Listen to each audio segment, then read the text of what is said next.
Welcome to Too Many Games, where the more you play, the more you win. I'm your host, Chuck.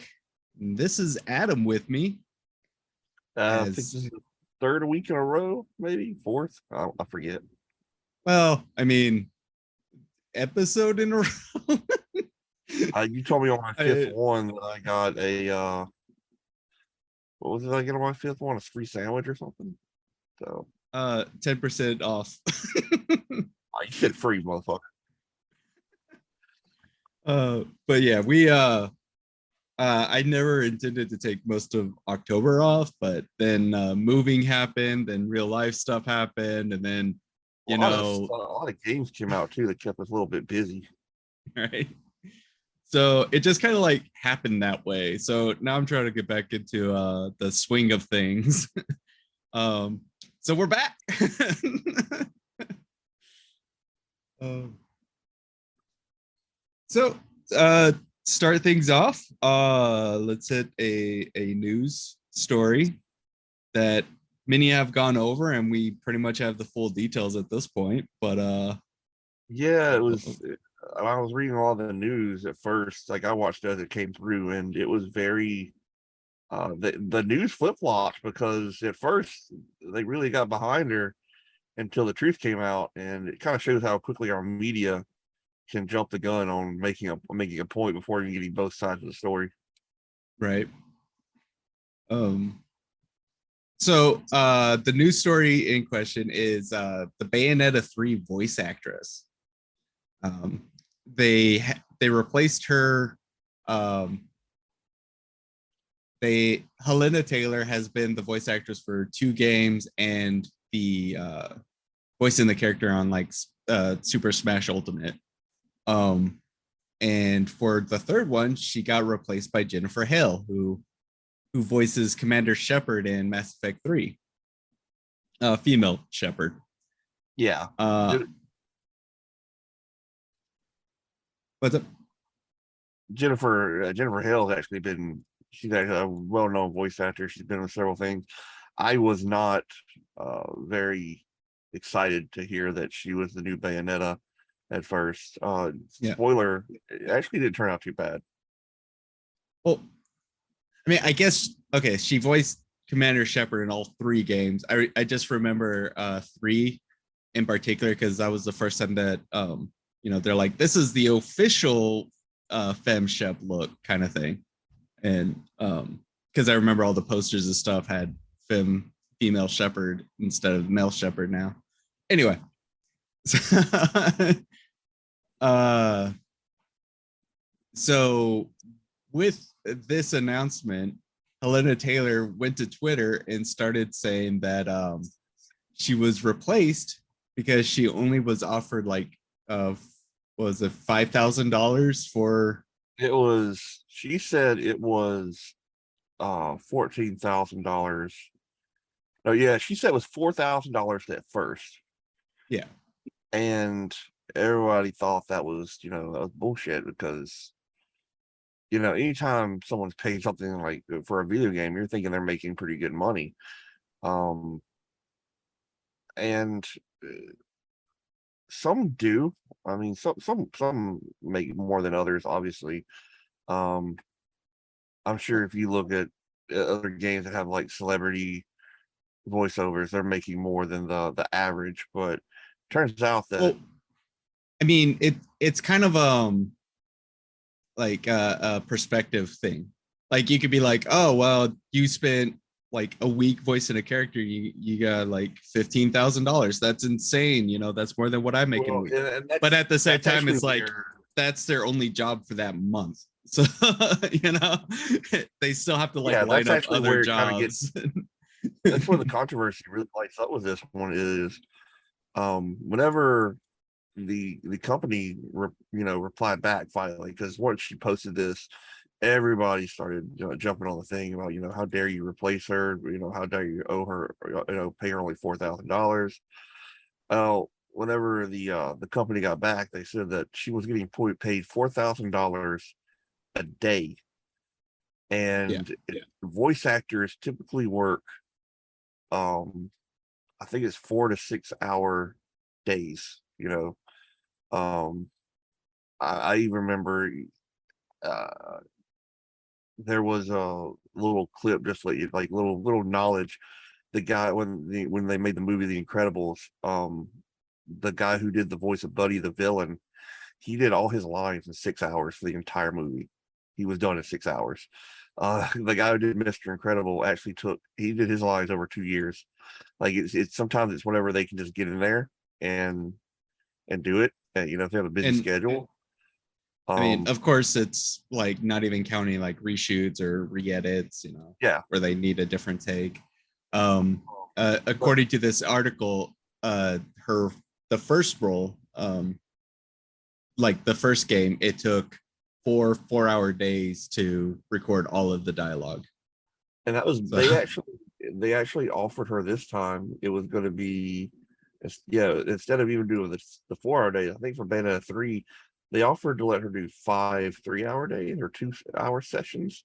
They were going to let her yeah, do less, and they were still going to pay her $4,000 a day. So she was making $4,000, but per day, where they could have probably jammed it all into 2 days.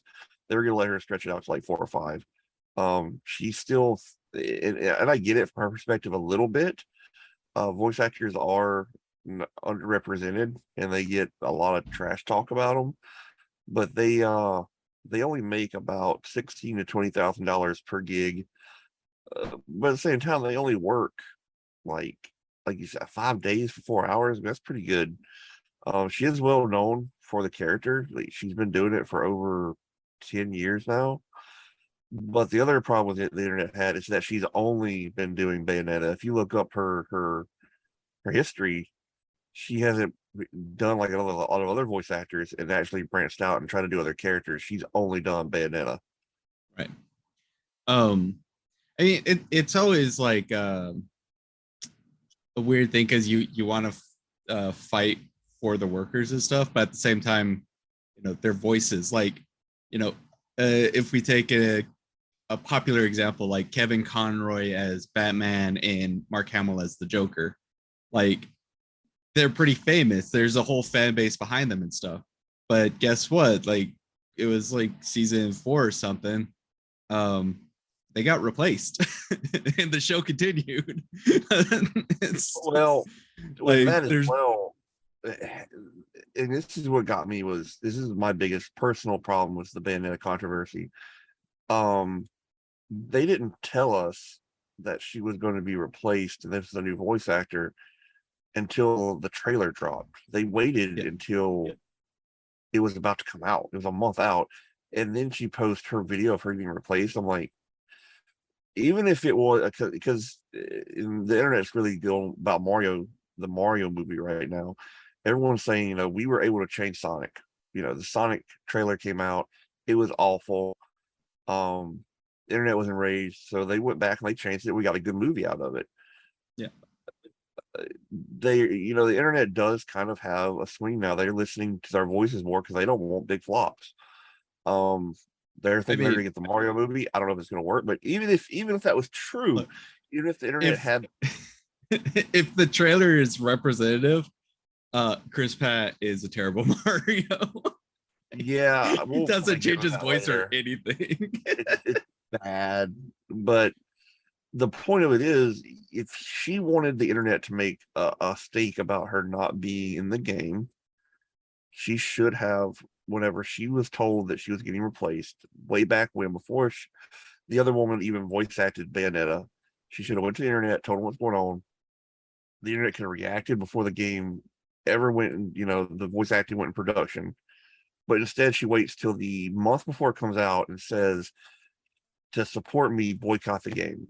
And that doesn't set right with me, because yeah, we want to stand up for you. We also want to see that's still the game we want to play. Like, we wanted you in the game. Now you're telling us just not to play it at all. Like, now you're telling us just not to play Bayonetta, whenever we want to see you win with Bayonetta. But it was really bad timing, and just a bad strategy on her part. And then she got exposed for so many things.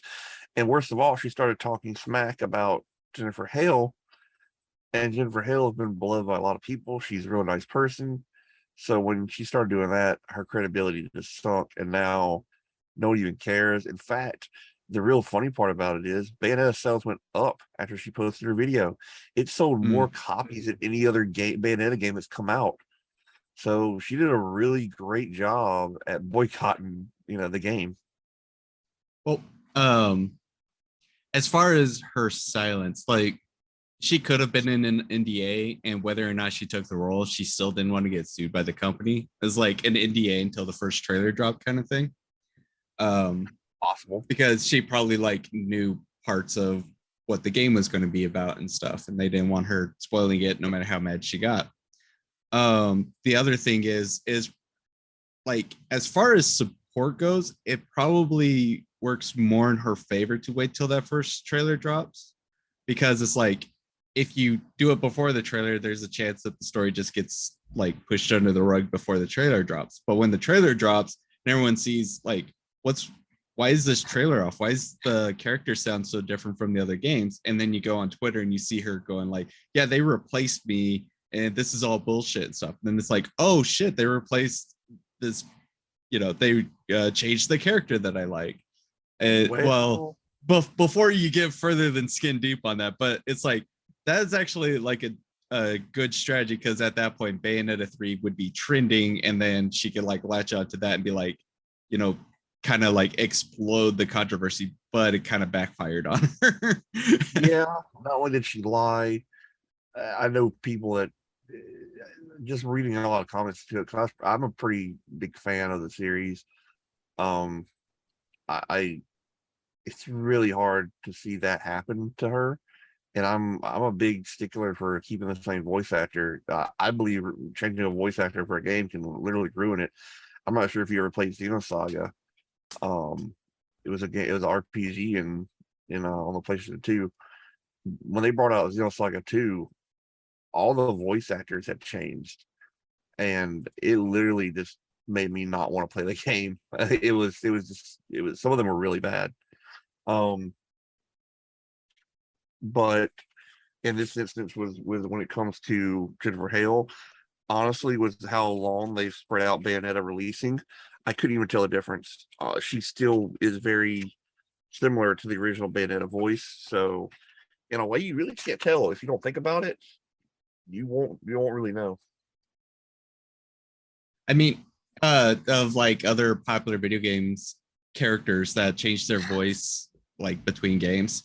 Um, I mean, I guess like Xehanort from the Kingdom Hearts game would be one. I guess Never, he's the never main villain from Kingdom Hearts, and in the first game he's voiced by Billy Zane, and then his in the subsequent games he's changed to Richard Epgar. Um, but I mean, other than that, it's like really old games, or the voices is changed from Resident Evil 2 to Resident Evil 4. They changed the voice actor, but it's like it's not really like a continuity thing. That's just like games that are 10 years apart. Mm-hmm. Um, you got Harley Quinn from the Arkham games, where it's like, yeah, No, I'm talking to Mary. oh, where it's like Arlene Sorkin voiced the character on the cartoon series, um, and she kind of became the voice of Harley Quinn because Carly started on the cartoon series. Well, when the uh, Arkham games started coming out, Tara, voice actress Tara Strong took over. So it's like, and honestly, she did such a good job you wouldn't even notice. No, I could not tell that it was a different Harley Quinn until I read about it. You really can't tell a difference until I would say probably Gotham Knights sounded really different. I don't think the Yeah, Harley Quinn was the same one. Gotham Knights is interesting, um, but yeah, I guess it this is kind of a unique case of a voice actor like kind of getting replaced, especially with like a upcoming sequel that is very well hyped. Um, that said, it's like honestly, I played through all of the first game. I played some of the second game, and then I dropped off. And I've been wanting to get back into it and stuff. But the main thing that always kind of like is like nails on a chalkboard was her voice acting. I did not like her voice. um, it came off like way too like was it like comically sexy, and it just to me it didn't fit the tone of the rest of the game. Or um, that's just my own opinion. So I kind of want to hear Jennifer Hill. Yeah. So Helena Taylor came out, said they weren't paying her, like they were paying her shit wages to re-record, and then she got replaced. Jennifer Hill decided to like not really talk about anything, which was great on her part, because that really could have like dismantled things. However, the creator of the game series, he came out with some very confusing tweets. If I could find it. I feel like it's one of those where the translation of what he said kind of gets lost. That's possible. I didn't read where he responded. Yeah. So the director is Hideki Kamiya, and okay, so shortly after the initial story, he tweeted out, sad and deplorable about the attitude of untruth. That's what I could tell now. And then he followed that up with, by the way, beware of my rules. And that's not the response you want, especially when you're in the right in this situation. Yeah, that's odd. He got flooded with so many DMs and stuff, and then he got blocked on Twitter. He got blocked. Yeah. Wow. It got blocked, and then he deleted it. So this account no longer exists. So I wonder if it was like one of those where people are mass reporting him as a way of like, internet justice, It's kind of odd. I mean, I guess he is Japanese, so he can't really communicate with us the same. So, let's see what actually was the story.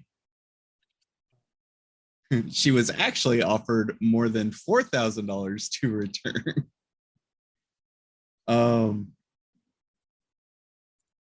It was so she said she was offered 4,000 to return, and that was the first offer, and that was too low.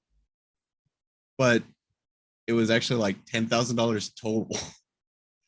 Oh wow. But she was still claiming that was supposed to be too low.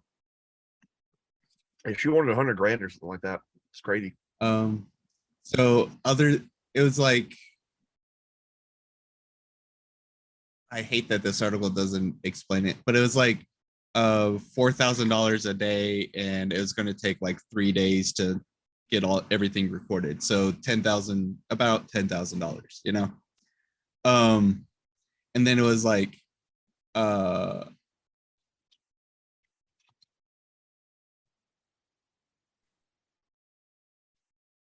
the total. Wow. Spell check, man. Come on. Did a bad article. Yeah.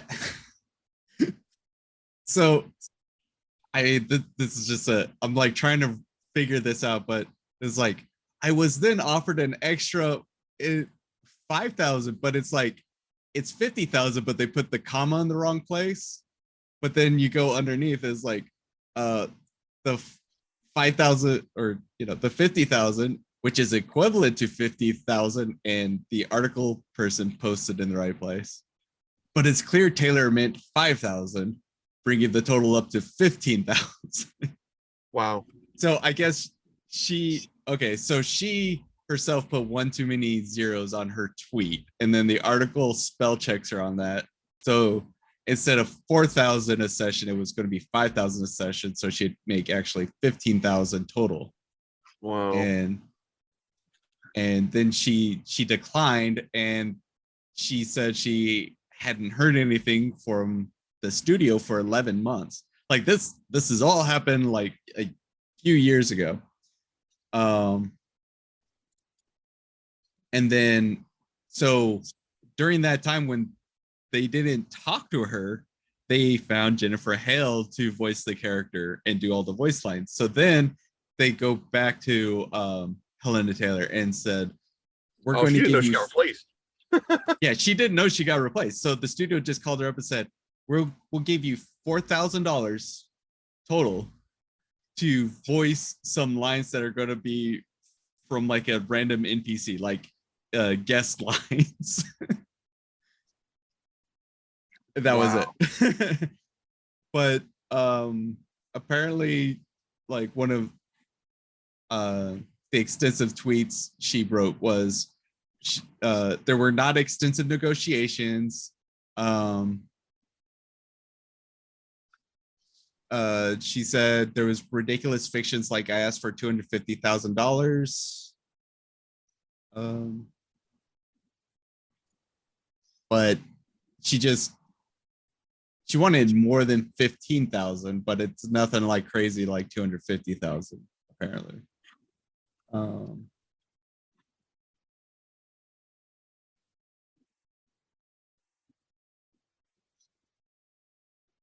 She wouldn't, I guess she never said what she was trying to ask for. I mean, I get it. I do get it, you know, fucking times are tough. You want more money. You know the quality of your skills, and you know, There's two things to that though, Chuck. You don't want to be paid the minimum, but you want to be paid what you feel you're worth. And I'm fighting with that on my job right now, where it's like I should be getting the median, and they don't want to pay that. I think that's everywhere, well, mostly everywhere. But I think the thing that really gets me with that is they've been, it's well known. Apparently, it's very common for voice actors to be paid what she was offered. Like I said, they're not overly paid. But they get multiple gigs. I mean, if it only takes you 3 days to record one thing, you could have another job the next week. I mean, if you're making $14,000 a week, that's pretty damn good. You know what I mean? Like, yeah, as long as you can find constant work and you're trying. She only did Bayonetta.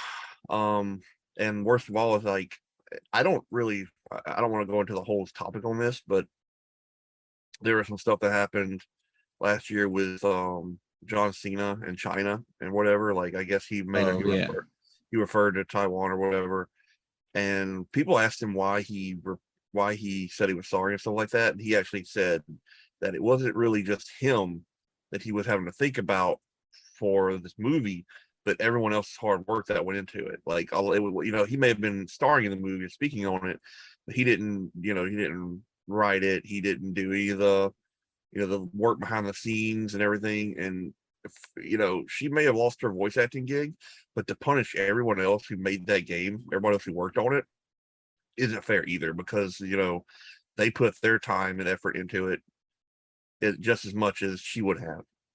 Right. It's not too fair to ask people to boycott a game that a lot of other people worked on as well. And I do get that, and it's like, but on to play devil's advocate, basically, the best way to enact change against companies and CEOs and stuff is to hit their pocketbook, and the best way to hit their pocketbook is to rally the customer base, which typically means you're going to be hurting everybody else you work with in order to hurt the CEO so that he enacts the change that you need. It's the union talk all over again, It's like, do you join a union or do you not? And it's like there's so many benefits to joining a union, but at the same time, it's like, say there's a union strike, you know, like there's a lot of people that would get hurt because the union is striking to get their things negotiated. That said, is like I'm very much pro union in the gaming culture because there's a lot of scummy activity, including studios just randomly shutting down with like no notice given to the workers and shit. And unions would force them to at least get a payout for their time. Right. So, but yeah, all that said, the truth came out about Helena Taylor.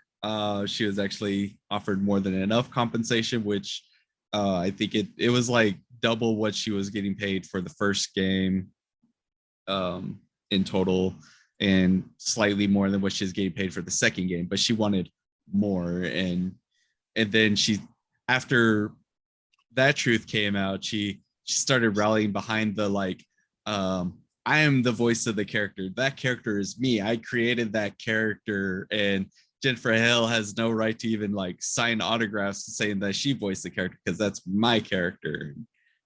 Um, The you law know, says there's a kind of funny story if you're into like the Friday the 13th movies. So you got like the different actors who portray Jason. It's usually like these big strong actors, and so you have different guys playing Jason in certain string of movies. So Jason himself has a different uh was it like body language depending on what movie you watch. And so you have fans of the different Jasons and the different Jason looks and stuff. Well, there was this one Friday the 13th, I want to say it was 6. I'm most likely wrong on it because it's like I was doing a whole marathon of different shit. But for most of the movie, it was this one actor who did all the Jason stuff. But then during a reshoot, they needed one scene where Jason jumps through the window of this house, and they couldn't get that stunt actor back to play Jason, so they just threw the costume on this other guy. And so he was in it for like maybe 0.5 seconds to jump through the window, but he started going to all the different like horror cons and comic cons and stuff and be like, yeah, I was Jason in Friday the 13th 6 and stuff. And so there's this whole like kind of like feud between them where it's like, no, I was actually Jason because I was Jason the entire movie. You were in it for like a fifth of a second.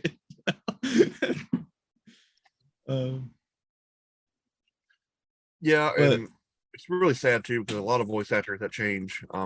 That you use Mark Hamill, he's a really good example because there's a lot of people that do the Joker now. He says he's done. He encourages people to use his voice or try to mimic it because a lot of people find the most what's it called, the most flattering thing is imitation or something like that. Yeah. And people try their best to do it. They don't get it spot on, but there's some people that got their own way of how they want to look, et cetera, et cetera.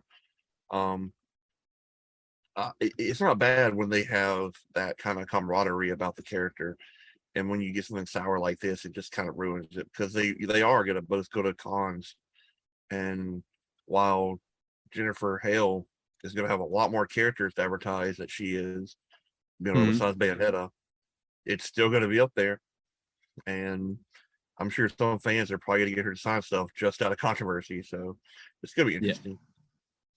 I mean, yeah, I feel like this whole event destroyed whatever fan base Helena Taylor had. I mean, if she shows up to my local cheap Comic-Con, I'll go to it, but yeah, it killed her credibility with a lot of fans, which is what's sad. well, I mean, not only that, but it's like now if she tries to brand, she's 100% not going to be voicing Bayonetta again after this. But now if she tries to get other voice work, she's going to have to overcome this whole Twitter controversy thing. Why I She's probably not going to get. Comic-Con. I mean, she's probably not going to get roles she wants, and she's going to be bitter about it, and she's going to attribute it all to Jennifer Hale for stealing her role, and it's going to be this whole thing. Like I imagine like 7 years from now or something, we're going to like people are going to do like you know like documentaries on Switch games and fucking like what it took to do Switch games. And there's going to be this section about the Bayonetta controversy, and they're going to do interviews with her. And it's going to be like, yeah, Jennifer Hale stole my role because and that happens a lot on documentaries. Got to have some drama to keep people awake. Yep. So yeah. Yeah, that said, I mean, I really like Jennifer Hale as a voice actress. I really do want to play Bayonetta 3, but fuck, we finally have a year where so many games are coming out again. It's like it's just gonna be on the back burner for now. Would you say there's too many games? I mean, there's definitely a plethora of games, but is there too many? That's your title. No. I want to go with it. Maybe you could change the title of the podcast, Plethora games. You know, that'd probably be easier to get a trademark for. Plethora of games. And I'll use the I'll use the thumbnail from the guy from Three Amigos.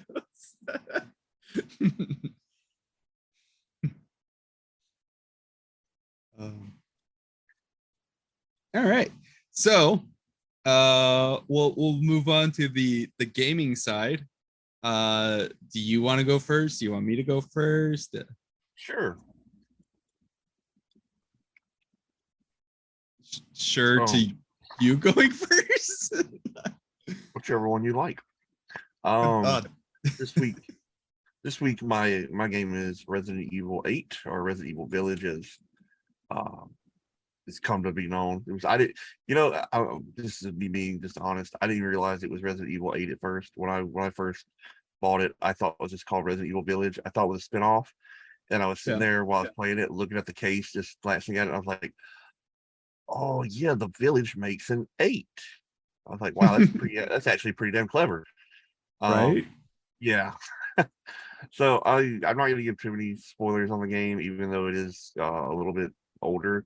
It just came out with its first DLC, and it sounds like it might be its last. I'm not sure. They're already starting to talk about selling the gold edition, which usually means that's everything included. So this is probably going to be the only DLC we get for Resident Evil 8.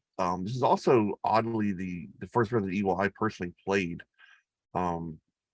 As a kid, I came out, like, these games came out when I was a kid, and I was still very young. My parents did not, rush out to buy Resident Evil for me, being like 5 or 6 years old. So I never got to play the originals. Playing the new ones now and playing the remakes are nice. But 8 was the first one I tried, and from what I looked at and researched, it's took a really hard turn from, well, I guess 7 technically took a hard turn from the regular series. Of the series is usually the third person survival kind of shooting game, and this one's first person, and it went away from the continuity of the first games, and it kind of gave a new lore to it. It starts out by telling you the events of 7 without spoiling too much. Basically, that they were kidnapped in a house in Louisiana. The main character and his wife. They eventually get out, and they kind of like are now living, trying to live, in a village far away from all the problems of the city and stuff, and just trying to, like, get all their lives. They have a daughter, and then within the first 5 minutes of the game, Chris Redfield breaks into your house, shoots your wife in the head, and you're kind of like, what the hell just happened? Right. And you wander up on a village and you find out that this village next to you is not what it seems. There is being overran by werewolves and stuff. You you eventually meet the leaders of the town, which are based on four houses. And the whole one in charge of it's named Mother Miranda, which turns out to be a big cult. Um, to like sum up the whole like plot at least. 'Cause like I said, I don't want to go into the plot too much. Your daughter, after your wife's killed, your daughter is kidnapped, and you're trying to find her, and you find out that you're stuck in the castle with the countess, which is oh man, I never pronounce her name right. She is Lady the Demiscu. Demis, yeah, something like that. It's vampire lady. People like to make a bunch of memes of her, of like like Dom Mama or Mommy Choke Me, stuff like that. Like it was a big thing when it came out. Which is really the only thing I knew about the game was her. And I thought she was the main boss at first until you actually kill her as the first boss within the first 2 hours. Yeah. Um After that, you go through the other bosses and you find out that each one of them hold a piece of your daughter. She's been cut into pieces and put in these little capsules, and only a style that Resident Evil can pull off. Um, you see little things that kind of call back to the game before it that I didn't play, but you kind of get a sense of. And eventually, it comes down to you versus the main baddie, and you fight for your daughter's life, etc. In credits. Um, Well, I mean, I will say, if you liked Resident Evil 8, definitely go back and do 7. 8 is very I much plan to. I've heard more. 7 is way scarier. Yeah, 7, they kind of like went super actiony with it. But 7 is like really, it fucks with you Yeah, pretty hard. I'm gonna get to the gameplay of 8 soon. What I really want to get to until basically just get the story out of the way, because I don't want to spoil too much for people. The DLC is coming out. You're gonna kind of if you look at it, you're gonna know that his daughter Rose does survive. Because the DLC is you actually playing as Rose as an adult, and she's coming back to the village that this all occurred in, and is having her own little adventure. The new DLC also brings back one of the things they didn't show until the very end of the game, was your main character Ethan Winter's name. You don't see his face until the very end of the game. And so once this, you see that, and they kind of did the reveal. The DLC now includes a third person mode, which is more in line with the rest of the Resident Evil games, so you can kind of play it in a traditional sense. Yeah. um They're also uh, working on a VR update for it so that when they launch their PSVR 2 next year, yeah, you'll be able to play that in VR. unfortunately, it, really, what 8 is not very scary. They went more for and it's funny because what really it's about, you learn that this is kind of a spoiler, but not really. If you played 7, you kind of already know this, but the source of the corruption is this giant fungus under the ground. It's a heart of fungus, and it's basically a biohazard. So, Zinc. yeah, Who would I knew mean, it's a biohazard? yeah, the history being that like this fungus is the original plant that um Spencer and everyone who created Umbrella Yeah, found decades ago, and then they at created the T the very virus end and of the stuff. game, there are things you can discover in the game. There are little secrets, little computers and documents you can read, where you find out that this actually was what Umbrella harvested to make the virus. So it kind of makes a full circle. In a way, it's a prequel in a way. Yeah. It's not really a prequel in the sense that it happened before the events of 1, but you're learning about what actually happened before the events of 1, which I thought was really cool. The gameplay is more action based. It's more I almost want to compare it to like a Die Hard movie, Yeah. because it's Die Hard or Rambo, because you're against all these people, and you're in this village, in these different parts of the village you're going through, and you're sneaking through sewers. You're fighting, fighting through the town. You're going to the reservoir. You're going to graveyard and stuff, and you're just basically shooting everything up. There's not a lot of like actual creepy stuff. There is some parts, I will go ahead and tell you. If you have you played it yet yourself personally? Yeah. Yeah. I've Okay. played all of the Resident Evils except So the DLC for 8.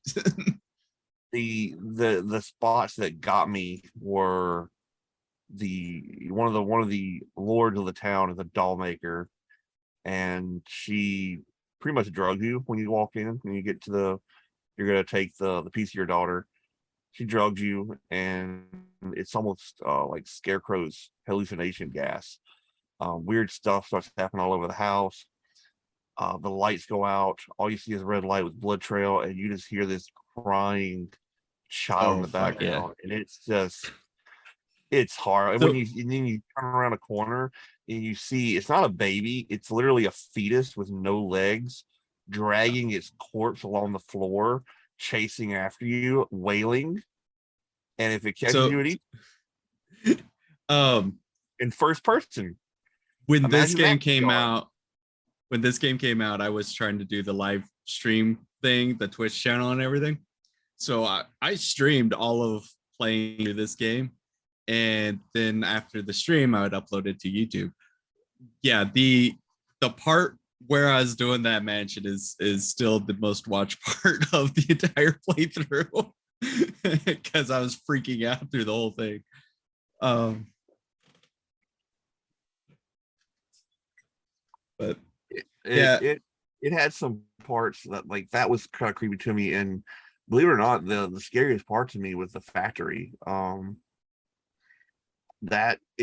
don't know what it was about it, but like you could tell some of the robots were going to come alive, but you didn't know exactly which ones. And man, it just gave me almost like Terminator vibes. so It, it- these, did these things.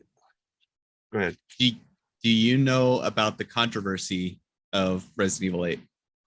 No, I didn't know there was any controversy at all. Okay, so I mean, you know the designs of the monsters in that factory, right? There's kind of like Yeah. human legs, and then the upper torso turns into kind of like a plane propeller kind of thing. Oh no. Yes, I have seen that. You're talking about the propeller monster. There's only one of them, Yeah. but yeah, that was actually taken from like a movie, wasn't it? Yep. It's called Frankenstein's Army. It's some like budgeted B movie. It's fucking fun horror schlock, but yeah, Yeah, it I was when I saw that, it literally is the exact copy of it. yep. No denying that they ripped that off. He even dies the same way. I think it's the Yep. same. Now, now I don't know. As a company, I think they did try to like sue him or something, or like you said, make controversy. If I was a small company that made a B movie and Resident Evil took my monster and put it in their game and literally made it die the exact same way and stuff, I wouldn't see that as them stealing something from me. I would almost see that as them like, that's Like an your homage. monster got put in a Well, Resident Evil game. I mean, come on. I'm sure they I, wanted to make money off of it, but it's almost like a nod to them at that point because they made such a cool monster. there's other things like uh texture assets and stuff for a lot of the Demiskill Castle. They ripped those off of some indie developers. So like people who are just putting up like indie games on Steam, and they're like uh putting together their own textures and stuff. Capcom would go in and copy those textures and just paste them into this game. And it's one of those things where it's like it's really hard to be like, this is definitely this texture, but if you like, you take a snapshot of an area and like zoom in, you can like, this candelabra is definitely that candelabra, Yeah, um you can kind of tell. It's that sucks. I didn't know that. It was a really yeah. as um far as like I said, gameplay goes, it's very point and click. From It what I does get remembered, the Frankenstein army thing, there was no lawsuit and stuff, but there was a lawsuit about the assets, and that really settled out of court. wow. I can kind of understand that more. Because if you're sticking assets, there's no credit to that whatsoever. They're just taking your stuff. But anyways, proceed. Gameplay, it's kind of run and gun. It wasn't terribly difficult. Last boss had a little bit of difficulty at first because I kind of went in with like no ammo. That was not a good move. Achievement wise, tons of achievements. Pretty easy ones. The only one that kind of catches you off guard, they do have an extra mode called Mercenaries, where it's literally almost like a shooting gallery. You're going through a stage as your character, and you buy weapons between rounds, and at every round you're going through, you have a time limit. You got to kill all the enemies. The faster you kill them, the more score you get, and you can actually keep up a chain, and the higher score, blah blah blah. You get you unlock stuff. So part of Mercenaries has been a thing since Resident Evil 4, I believe. I think that was the first one. It was either 4 or 5. I'm pretty sure it was 4, or maybe like the re-release of 4. But so it's been around for a while, and because they came up with that concept when Gears of War came out, and they had the Horde mode multiplayer stuff. And so, you know how game companies kind of like copy each other in that way. Yeah. So this was Resident Evil's thing, where you could play it. You could choose what character you play as, and you could run around this Mercenaries thing. And so they've put it in every game since then. Personally, I hate those game modes. I don't like Horde mode. I don't like the Mercenaries mode. There's shit, I had it before I started talking, and then I lost it. Yeah, personally, I didn't like the Mercenaries mode either. It's annoying that I have to do it to platinum the game. Zombies in Call of Duty. I can't stand that. It's like, it's not fun for me to just like sit in a circular area and just shooting things until the timer runs out. It's not fun for me. Anyway, first time I ever saw that was Halo. Halo had their own like mode of that where you could, I think they called it Firefighter. And I actually enjoyed it because it kept getting harder wave after wave. I don't really like Mercenaries because you're just literally going through the same stage over and over and over again, trying to get a better time. And lo and behold, the DLC, while it does give you third person mode, and it gives you excuse me, gives you third person mode, it gives you the new Rose story. The last thing they gave you is you can play as the bosses, the Lady Demiscu, and one of the other guys, the guy using machinery. You can use them in Mercenaries now, so you can play as the big bads, and I guess try to get a new high score. Again, I don't see the point, but it is there if you want to do it. It's just, again, I think it's almost something to pad the game and just so they can say they gave you this much, because in all honesty, compared to other games, Resident Evil 8 was very short. I think I beat it in about 3 days, and that's including me going to work and doing other things. So maybe 16 hours total of beating it. And it wasn't a whole lot, which is okay when you play games like Assassin's Creed or Watch Dogs, anything that's got an open world. It can be they can range up to 40, sometimes 80 hours. Cyberpunk, I think, took me 120 to platinum. Sometimes it's nice to have a game that just lasts 16 hours so you can just get through it and just enjoy it.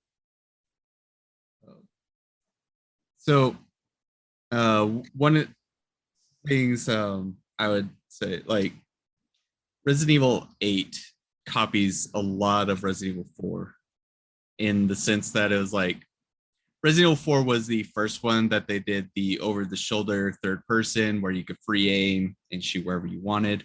But it was also like it had a nice mix of horror elements and hyper action. It was like there was a lot of uh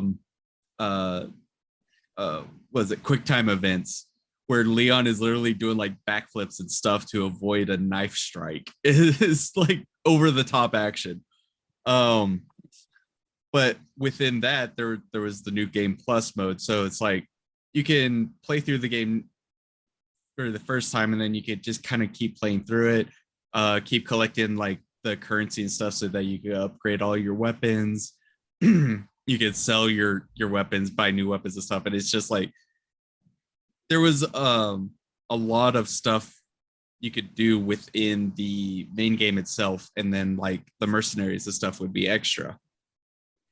Resident Evil 8 tried to kind of copy that, I feel, but they went even more action instead of having a nice blend. And there also wasn't that many weapons to choose. So it's like it offers you a new game plus to where you can, keep collecting currency and stuff, but it's like, I mean, there's like 2 shotguns. So you buy the upgraded shotgun and that's it. There isn't a whole lot to do. You can there's like currency you can spend on the outside, so it's like you can unlock the AK-47 with unlimited ammo, and that's cool. It makes subsequent playthroughs really easy, but it's nothing like I feel like something like that you really should have had to grind more for than being able to get it after beating the game once. So if you want me to go into detail about that as far as Resident Evil 8 goes, because that's technically part of platinum in the game, they have a pistol called like the Wolfenstein or something. It's a really strong pistol. You can get unlimited ammo for these items. However, you have to first get every upgrade for the item.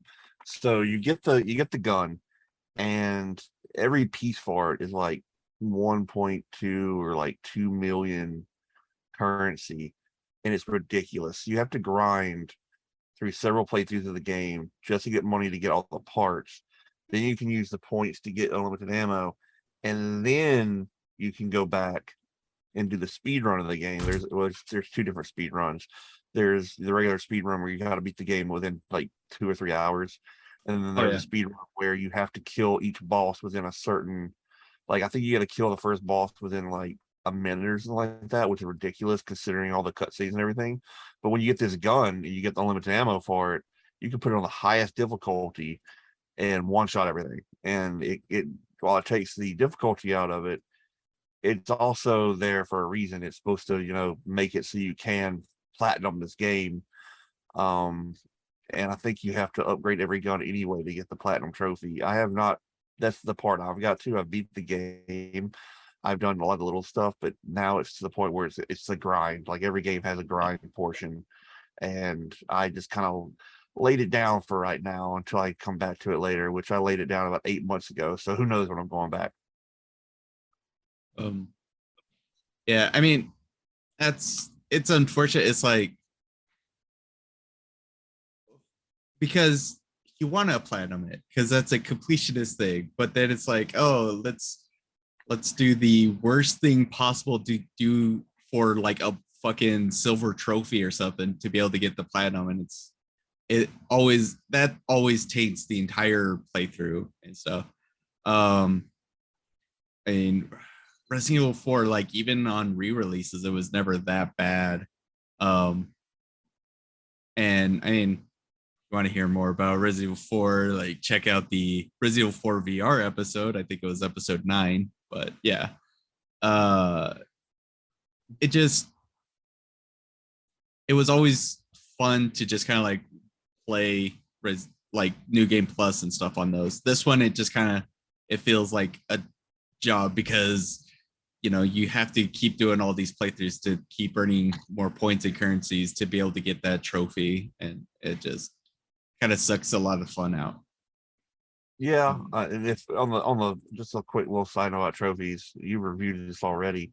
Ratchet and Clank rips Yeah, apart, and just Ratchet and Clank games in general are very good about letting you platinum games with effort, but not grindy effort. yeah, I've always appreciated that. And more games need to do that kind of thing where it's more about the skill and just putting some attention to things and being able to platinum, not just easy, but more not making it take like 80 hours to platinum it, more just like finding stuff real quick or just pay attention during a level. Um, it's grinding for points is never fun on any game. yeah. And I mean, talk about grinding.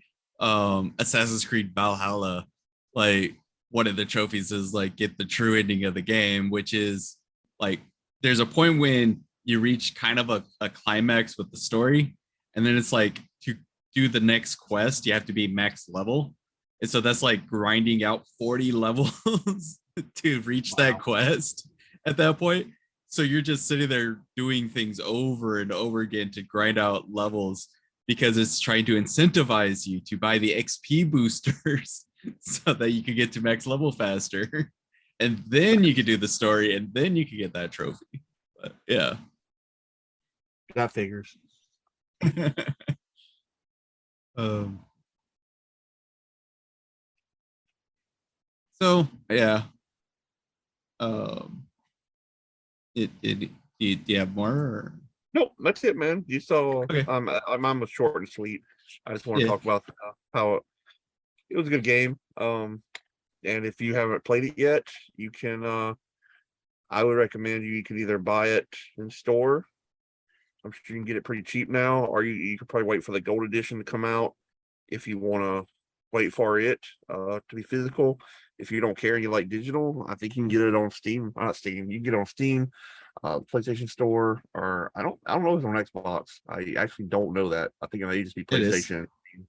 Um, I think it's about Resident 30, Evils are multi-platform now. about 30, $40. It's not very expensive now.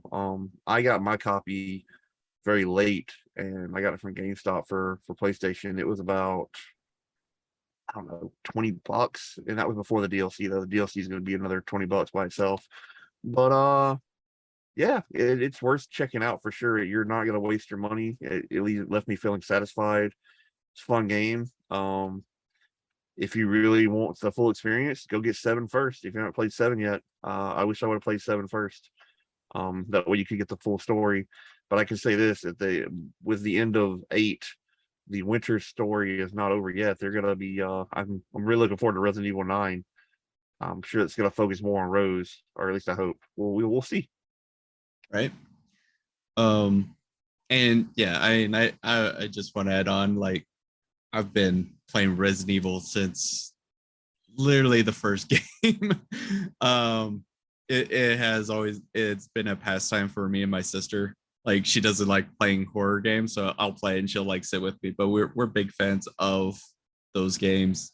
Um, and for more history on our experiences with those games, check out our Video Booze episode 1, where we talk about the games and our history with it before we talk about Resident Evil Welcome to Raccoon City, which was a shitty movie. But um, so yeah, cross promotion. Bow.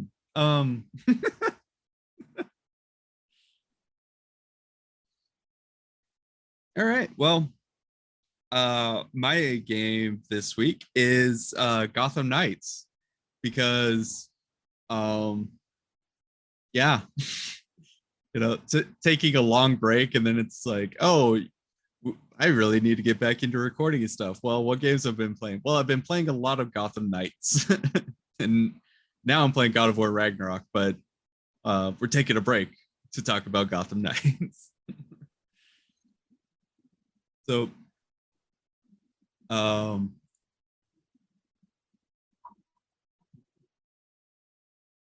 yeah, I mean, I guess first things first, obviously it's um is made by WB Montreal. It just came out very recently. It's meant to be a multiplayer game set in um the Gotham City, where you're playing against all the Batman villains and stuff. Not to And be confused with the Arkham Knights right. storyline, though. Apparently, that's going to be Suicide Squad, correct? Yes. The Suicide Squad versus Justice League game that's supposedly coming out next year is supposed to be the continuation of the Arkham universe. But you, I some of it you can't fault people for wanting, like, expecting this to be a continuance of it. It's WB Montreal, and they did the Batman Arkham Origins game, and Which arguably is the worst of the Arkham games, in my opinion. But that's just me. it's I did not like technically Origins. the worst of the Arkham games, but I believe it was like episode 2 of this show. If you want to go back and listen to that, I talk about Arkham Origins in length.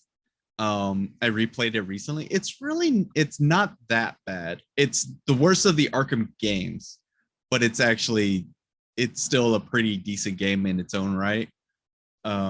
Especially the extra DLCs where you play against Mr. Freeze. Like that story is very comparable to the what is the animated series episode, the Cold at Heart, where they introduced Mr. Freeze in the 90s animated series. But My problem with Gotham, and you haven't even gotten to the game yet, but Yeah. you're hitting a very good point, though, is that with comics, there's a lot of different points of continuity. Gotham Knights, from everything I've seen and read about with them, it's a lot of it's very weird to place it in a time period. You already having the entire Bat family.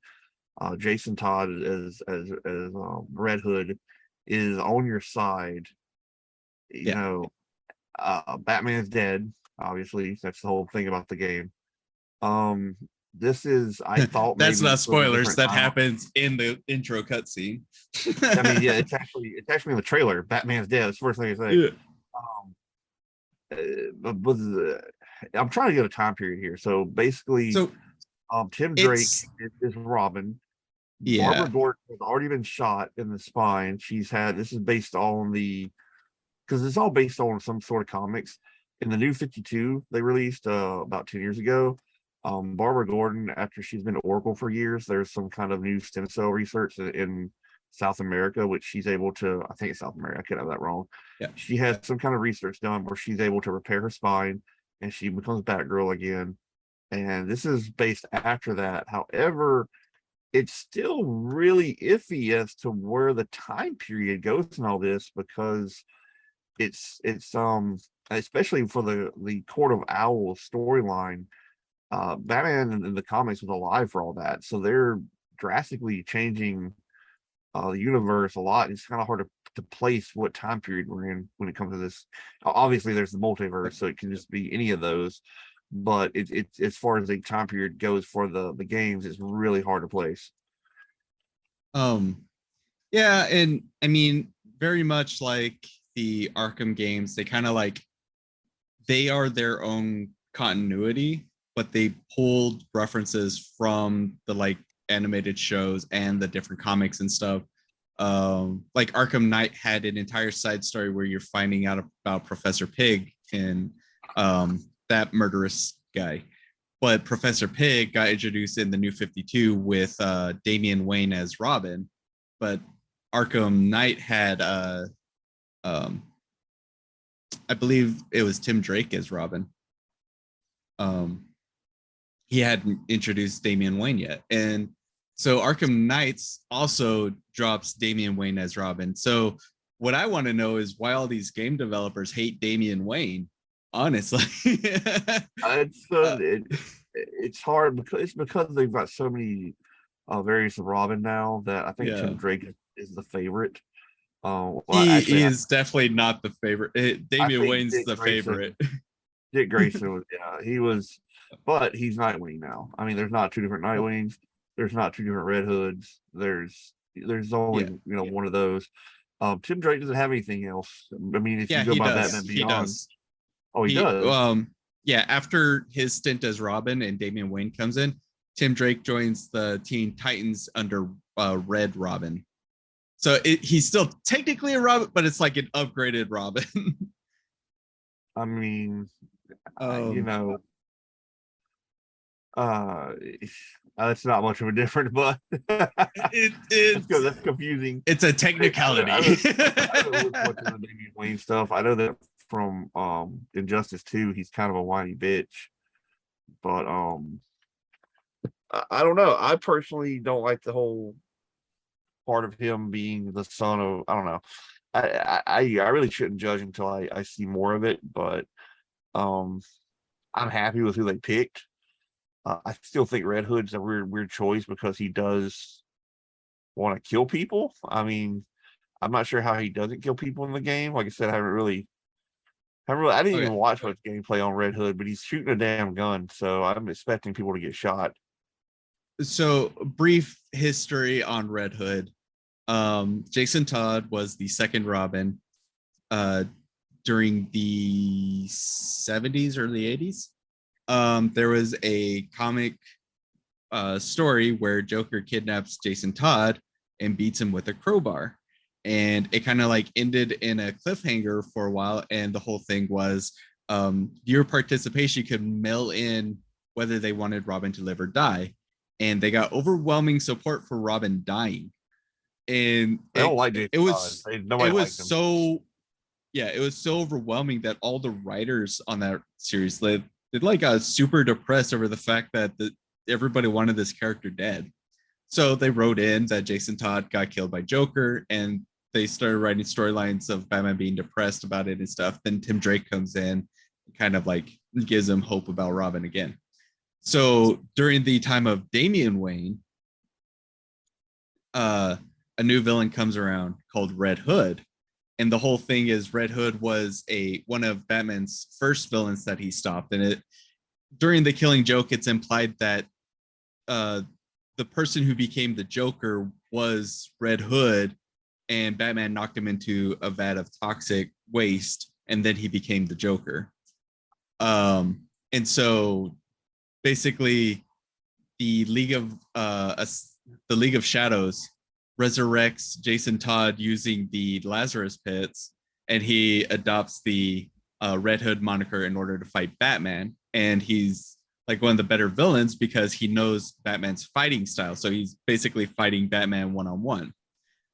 He's used as the villain for Arkham Knight, even though Rocksteady said, no, it's not Jason Todd the entire time. And then the game happens and it's like, it's Jason Todd. It's fucking Red Hood. But so the whole thing is after their big fight, and Batman still kind of like comes out the victor on it. But at the same time, once he realizes it's Jason Todd, he's constantly trying to get close to Jason again so that he could be like, look, I got there late. There was nothing I could do and stuff. But Jason's like, no, you could kill Joker. Like, that fucker beat me to death. You could kill Joker. But so they kind of have a rocky relationship where Jason's still kind of like coming to grips with being resurrected for one, and for two, seeing Batman's ineffectiveness during the time that he was dead. So he keeps the Red Hood moniker and goes around, starts killing villains, and Batman keeps having to stop him. And eventually they come to a kind of a shaky agreement. Red Hood joins up with the Teen Titans to be a part of their team so that he can kind of get back into like having friends again and stuff. And they create for him special guns so that it's not bullets he's shooting. They're basically like beanbag rounds, concussion rounds. So it's like he could do headshots and all it does is knock people unconscious and give them brain damage, but it doesn't kill them. Yeah. And that's what this game continues on, is that he has those special guns. So he's still not killing people. He's knocking them out.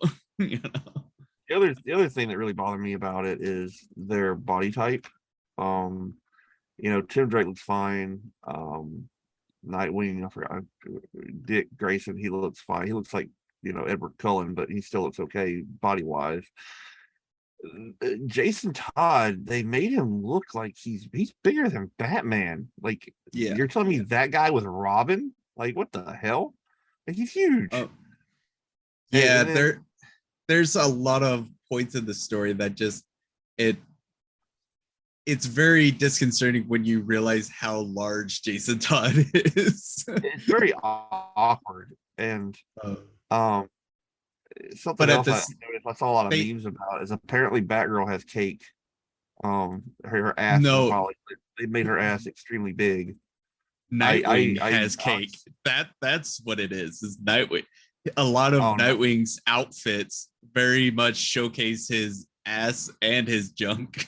I was about to say, I think Batgirl usually has a cape on, so you don't see her ass. Yep. But when you actually go into the main area and it shows her normal clothes, she's like wearing yoga pants, and yeah, her ass sticks out like crazy. It's like they really went on the ass portions of the game. They made them have really nice asses. So, So someone had to animate that.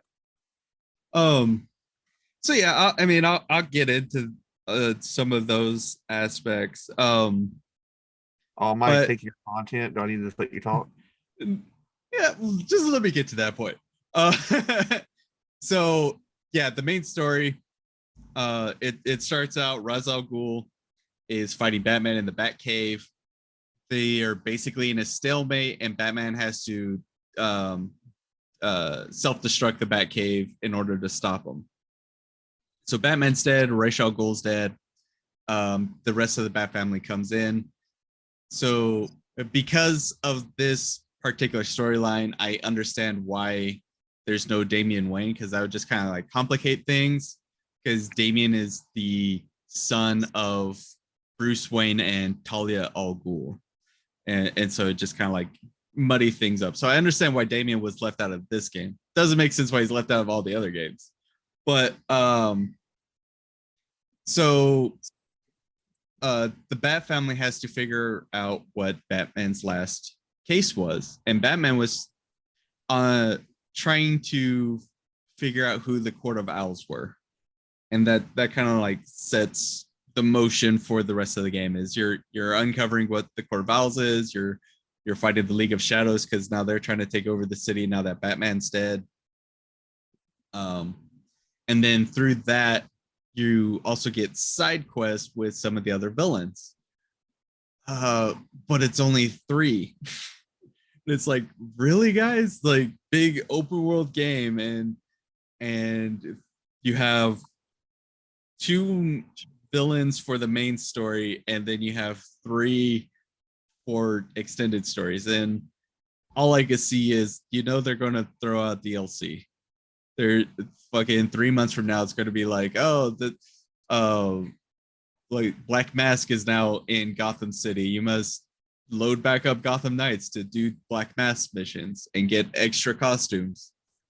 I just the way they handled it was, I didn't like it. And part of it's on my end, right? Because so the game style they were going for was, you have a main base, the Belfry, which is the main clock tower that Oracle used to operate out of before she went back to being Batgirl. Did you know the Belfry is actually where bats hang out as well? I didn't know that. I actually found it out on a thing. Yeah, I mean, weird. you don't know the old saying, he's got bats in the Belfry? Belfry Nope. meaning head, and it's like, basically, if you're like talking nonsense or something, some people will be like, you got bats in the Belfry, because bats are flying around. Yeah.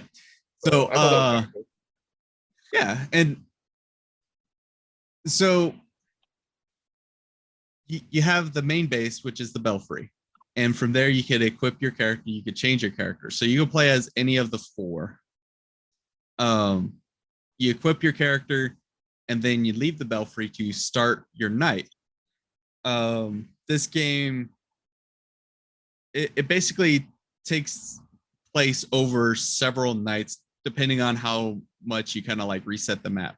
Every time you leave the belfry is a new night, and then when you go back to the belfry, it's like, okay, you're ending the night and you're starting the next night.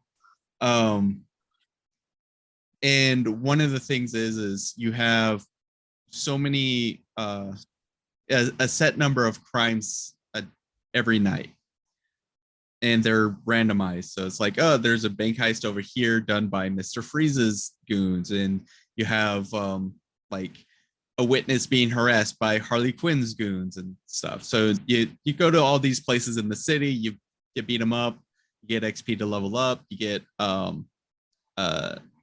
resources to craft gear, and every now and then you get a pattern for a piece of gear to craft. And my problem is I see this map full of things, and I have to do those things before going back to the belfry. So I'm on chapter 1 of the main story, and I'm already maxed out my character levels. And I'm doing like the side quests and stuff. And so I'm able to finish all of the side stories. Okay, you can finish like 2 of the side stories by chapter 2, and then the third side story doesn't get unlocked till like chapter 5-ish. But you can finish them all, and then the rest of the game is just like all you have is the Court of Owls stuff. But the problem is the main story gets broken up by like, oh, this part of the chapter requires you to go around and find random crimes so that you can interrogate criminals, or you can stop witness harassment and stuff. And so when you take away all like the rest of the villain stuff, it drags so hard in the middle because you're just doing all this like random bullshit. And part of that is my fault for doing it all like really early on. The other part is like it could also be the developer's fault for not putting like time breaks on the side contents. Like it'd be very easy that it's like, okay, well in chapter 1 you could do the initial part of the side quest, and then the next part doesn't unlock till chapter 2, and then the next part chapter 3 kind of thing, so that you get a little bit of progress on all of the stories as you progress through the game, and thus like keeping you going, you know. But again, that was like a personal fault, not entirely a developer fault. But then you also have the aspect of how gearing works. And it uses the same kind of gearing system as like Marvel's Avengers, where you know, you craft a piece of gear, it has random stats, it has an item level attached to it, it has different qualities. You have your white, your green, your blue, your purple, and your orange. And then you unlock better recipes, but throughout the entire game, you're collecting all these resources. So you just have an entire page full of like resources. And by the end of the game, I have like every one of those resources. I have over hundreds of thousands of them. But it gets to this point where late in the game, they start doing the resistance thing. So okay, Mr. Freeze's enemies uses ice weapons, so you need to have frost resist gear and fire weapons so that you could like mitigate damage and do the most damage to them. And then Harley Quinn's enemies, they use a lot of fire because they throw a lot of Molotovs and stuff. So you got to have fire resistant gear, but ice weapons. And then you have the mob, which is like heavy hitting enemies with lots of health. So then you need to have like extra armored gear and high critical hit weapons and stuff. So it's like you reach the max area of the game and you have to have like 5 to 8 different sets of gear, and you have to know what you're getting into before you get into combat, and you're just constantly gear swapping the entire time, and it becomes so tedious, and I fucking hate this, and I hate that games are doing this so much. So you're having to like really strategically pick out which gear you want to use for the challenge ahead, kind of like Batman would do. Yeah, I get it, but at the same time, it's They like got you there.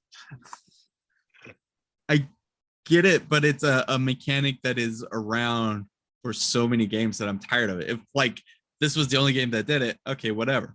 But you have Marvel's Avengers that does it because you have to grind out to min max, and you have like Destiny does it where you just have inventories full of all these different weapons and stuff because you have to be prepared for all these different situations, you know. We play a lot of World of Warcraft, and you have to do that shit too in World of Warcraft.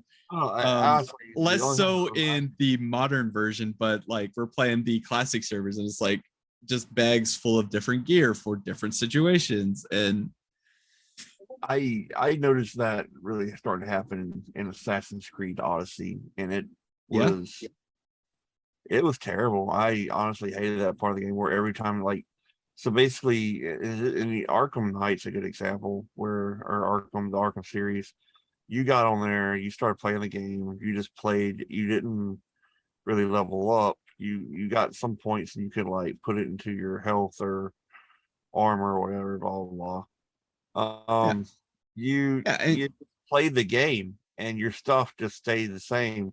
And then Assassin's Creed, same way. You got some upgrades, but nothing was like super. And then the Odyssey come around, and you're changing your gear every level. And if you don't change your gear every 2 or 3 levels, it's like you can't progress. So like you're getting your ass kicked. yeah. It's just that doesn't feel good. No, So if that's the kind and of stuff you're talking about, I understand, but I haven't um, personally.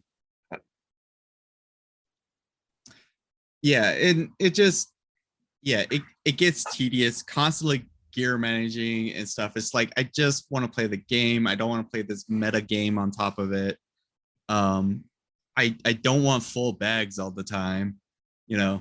Um, they do have a quality of life adjustment on top of that where okay, you know, you're getting patterns throughout the game, but that means, you know, at the start of the game you're getting a whole bunch of like level 2 patterns or level 5 patterns and stuff, and then at the end of the game you're getting level 30 patterns.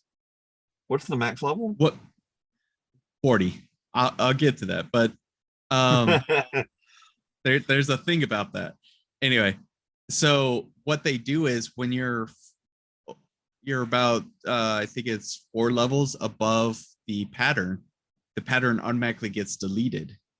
So your recipe list doesn't get completely flooded with all these patterns until you're max level, and then there's no way to delete them. But it's like as you're leveling up, it's nice to know that you're not having to sift through all these old patterns and shit, you know.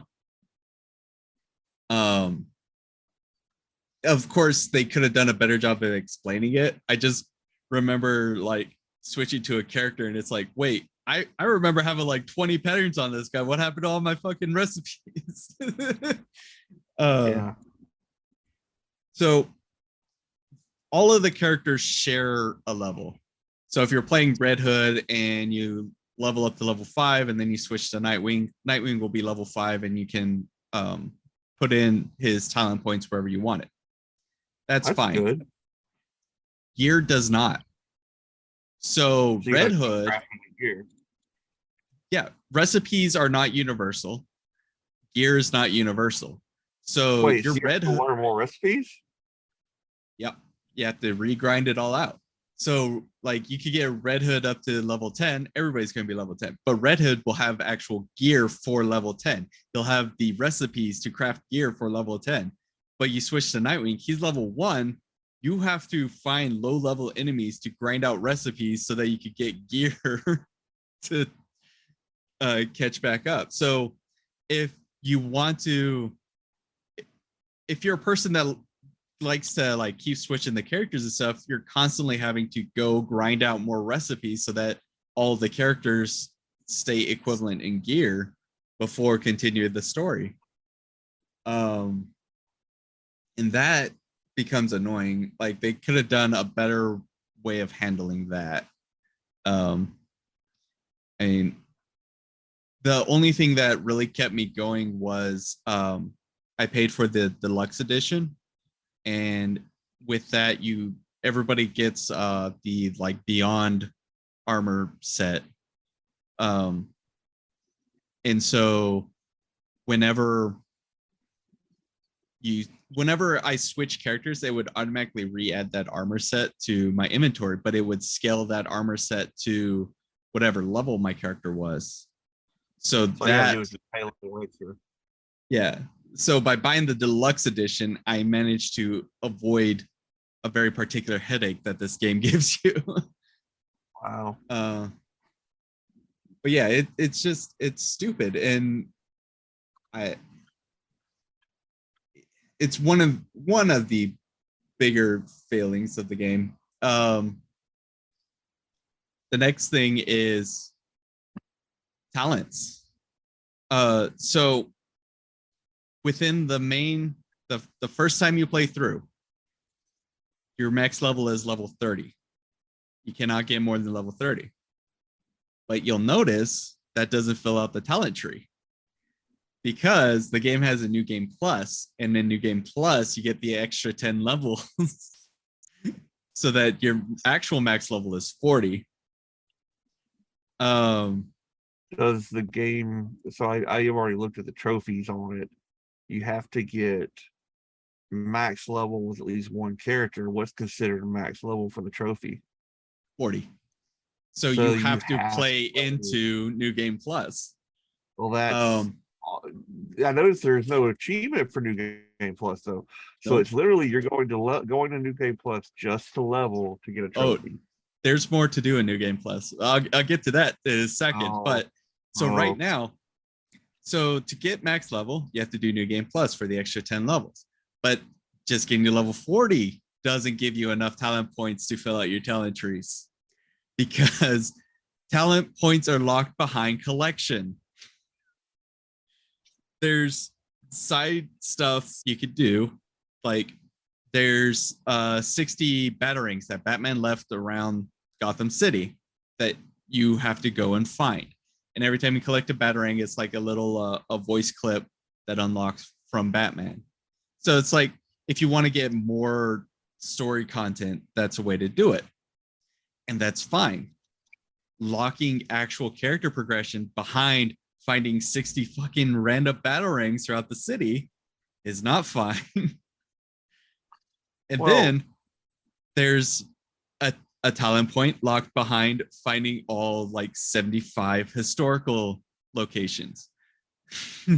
So you have to go street level, mind you, because you have to find this like little plaque on the front of these buildings. And you go up and you locate all of the buildings within the entire fucking city, and you get one talent point. And then there's one talent point for doing all of the fucking races. So every character has like a means of traversal. Everybody gets the motorcycle that you could summon at any time to drive around, but everyone also gets unique traversal to like float across the rooftops. So all 5 of those traversal means has a time trial for it, and for every level of the time trial you do, you unlock a color variant for the character that you do the time trial on. When you finish all of them, you get 1 talent point. So wow. Well, you know what really just, gets me about that is that you do that for the talent point, especially the like what you said, the batarangs and collectibles. You usually don't do that to the very end of the game anyway. So by the time you get the collectibles, you're pretty much done playing. So yeah. you're not So gonna do locking a talent point behind the collectibles is not a good thing. You like the color variants, fine. Costume variants, fine. Actual character progression should be in the game to get you to the end of the game. It shouldn't be locked behind this grueling collection thing. So yeah, there was one night I just was like, well, if they're gonna lock talent points behind this, I'm just gonna fucking do them. And I brought up YouTube, watched YouTube videos of where all the locations were, and I cleared all of them out in one night just to get all the like you talent do points. It's stupid, and it's like that should be an extra thing. That shouldn't be a mandatory thing, but putting a talent point on it means it's a mandatory thing. So yeah, and if you want to platinum it, it's actually a very easy platinum to get. Like there isn't anything like, oh, beat this game on very hard, or you know, beat 40 villains while using a level 1 weapon or anything like that. It's just the majority of which is play through the game. There's trophies attached to like each of the collection things. So, I mean, if you want to knock those out, you could get a talent point and a trophy. Yay. Um, there is no trophy for New Game Plus, but there's a certain enemy. The trophy is kill 10 of this enemy. But this enemy, even in late game, does not randomly spawn. So you can only fight 5 by going through the story. So you have to play through the entire story again to get the other 5. What's the enemy? Man-Bat. Oh, okay. So Man-Bat's in there. Yeah. So there's only 5 in the regular story, and yep. you gotta do 5 in New Game Plus. Yep. And New Game Plus is the only way to get the other 10 levels to reach max level. So it's like there's 2 trophies tied to New Game Plus without ever having them state, oh, you need to do New Game Plus to get these. Yeah, you really gave us New Game Plus trophy also, because and it is like you do have to go through the full story, because to the last Man-Bat of the story is in the final area as you're going to the final boss. So wow. So yeah, I mean, I only have those last 2 trophies to get, and then I'll have it platinum. But I really don't want to go through the entire fucking story again.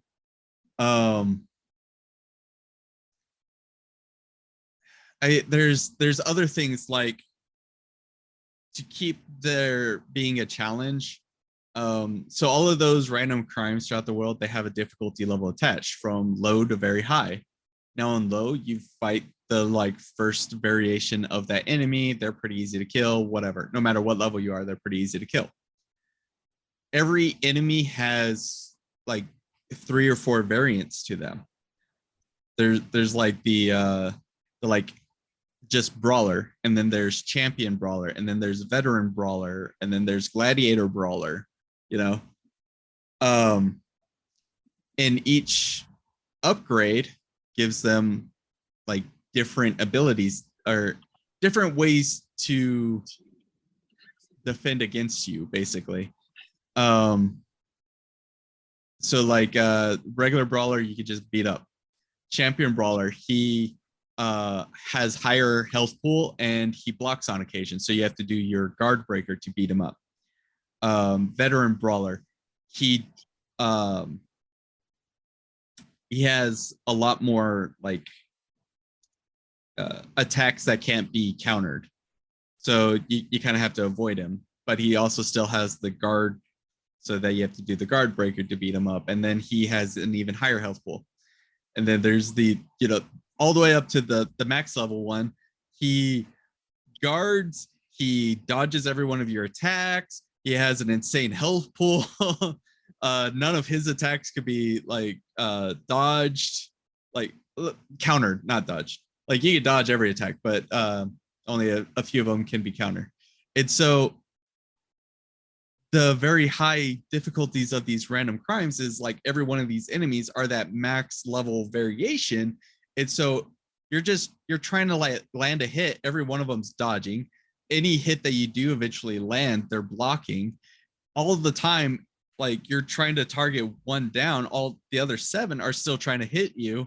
And it's all attacks that you can't counter. So it's just like you're in this flux of constantly like doing flips and stuff to avoid damage, and then you finally get a window to attack, and you either like do a heavy attack to guard break and it's too slow so they dodge, or you try to do a fast attack and they guard it, and so you're not getting anywhere, and it takes forever to grind these enemies down. Eventually, like you have every character has special abilities, but you have to build up the bar to use it. And so every attack, every block, every hit, every dodge, you know, all of that builds up that momentum. So it's just those very high difficulty ones. It's just kind of like a timer on when you could get the momentum ability so that you can basically do an attack that affects all of them, like does massive damage that is unblockable and stuff. But because of their super high health pools, you have to do it like 3 or 4 times. So you're just sitting there constantly building up this bar. But you need to do those so that you could like unlock the legendary recipes so that you can have legendary gear. One of the better updates on the gearing system is legendary gear is meant to be final, in the sense that when you craft it and you equip it on your character, it actually has an internal level up system so that the more of these random crimes you do while wearing legendary gear actually empowers it more.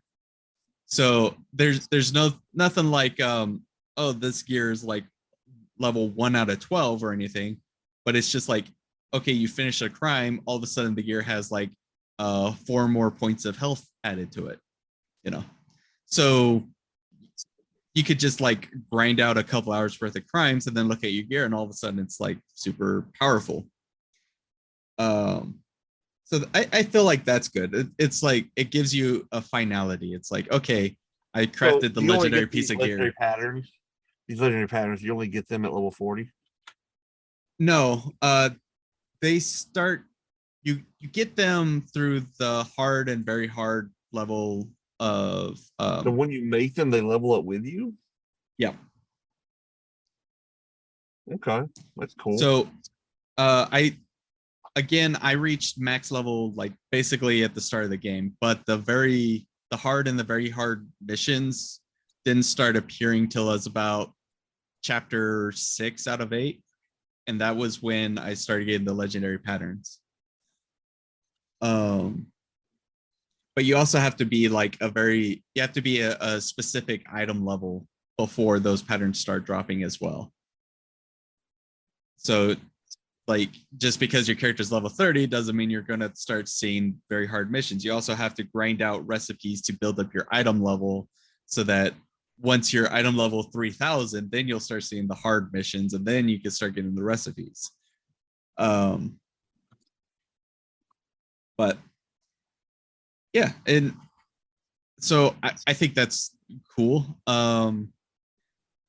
They one up Marvel's Avengers in the sense that the gear actually the gear is what your costume is. So when you change out your gear, your costume changes, and they have different costume variations. So you have say Nightwing, you have a year 1 version of his costume, and you could get that off of gear that you craft through the recipes and stuff. If you craft it, you have different customization options that you could go through and change it. So you have like 3 different versions of his eye mask, or you have 3 different versions of the symbol on his chest, or you could change the color variation and stuff. If you don't have that gear but you like that outfit, you can also unlock the year 1 outfit look.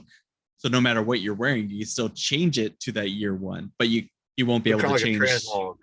Yeah, but you won't be able to change like the symbol on your chest or the eye mask or anything. It'll be like it's just that year 1 look. Yeah. It's bad that they didn't let you switch between all. Like if you said they have 3 different ones for each one, it'd be really cool to let you do like just swap between all of them, mix and match the gear looks. That would be kind of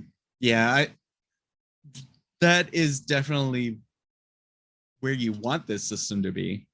But like I said, this is just a step up from Marvel's Avengers, where all that gear you're getting and upgrading and stuff changes nothing on your main character, and you have to actually like buy the different costumes in the store.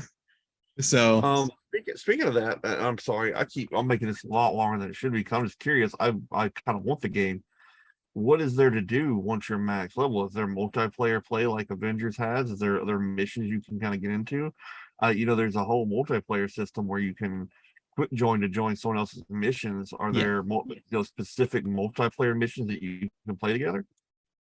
So what I've seen, there's no specific multiplayer missions. Right now there's a 2-player multiplayer, and that's it.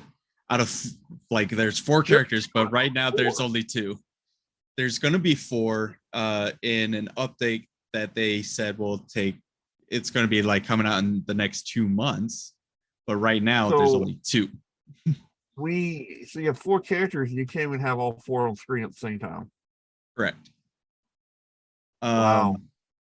But there is like they do a thing where it's like there's no character limit, so both of you could play Robin, both of you could play Nightwing, all that shit. I saw that in one of the early things they talked about, but one of the things they also talked about is having all 4 on screen. I guess they Yeah. kind of pulled that back. Yeah. So early on when this game was in development, it was going to be PlayStation 5, Xbox Series X, PS4, and Xbox One. But during development, they just could not get the older consoles to run cleanly. So they had to drop those to focus all support on the next gen consoles. When they did that, they also realized that they wouldn't be able to have the 4-player co-op stable in time for launch. So they're like, the best we could do right now is 2-player co-op. Because the game operates as like it's the entire city of Gotham. There's no like load screens between districts or anything. So when there's co-op, it's an entire open world of co-op. You guys don't have to be right next to each other. Like one could be at the north end, the other could be at the south end doing like separate things entirely. And then whenever you actually start like a story mission that loads up, then you're like loaded into the same mission. But as far as the open world goes, you guys could totally like divide and conquer the entire map, basically. So I mean, in that sense, it's still like a really good thing, but then it's like you're looking at it in say the future, and it's like 4-player co-op, and there's just like there's not a whole lot to do with 4 people though. You know? Yeah. So maybe they'll start coming out with some DLC. Like I said, there's potential to add more side stories and stuff with all the other villains. So maybe there'll be like actual like multiplayer content attached to it. I do know like the more people that are in a session together, the harder the enemies are. Like the more health they have, the more they hit, kind of thing. Each character also has a bunch of talents that when you spec into it, it's like it does barely anything for the character itself, and it's more about like while this ability is on cooldown, everybody that you're playing with gets like 15% increased critical strike rating, kind of thing.